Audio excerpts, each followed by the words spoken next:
पहला काम ये है, आज के इस जलसे का खुलासा ये है, तौहीद खालिस के साथ अल्लाह के भिखारी बनो,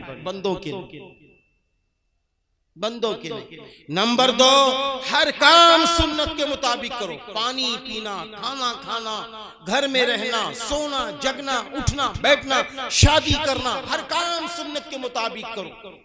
नंबर 3 गुनाहों से डरो, गुनाहों से डरो।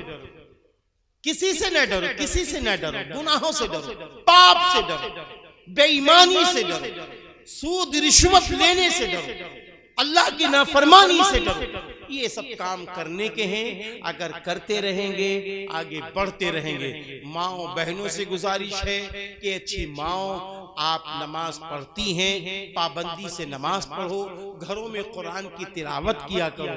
अगर कुरान नहीं पढ़ी हो तो अपने घर की बहू से कुरान पढ़ना सीख लो, किसी से भी सीख लो, औरतों से। आगे बढ़ो, अगर बढ़ती जाओगी, आप पढ़ोगी कुरान, आपके बच्चे पढ़ेंगे, अल्लाह मदद करेगा। अल्लाह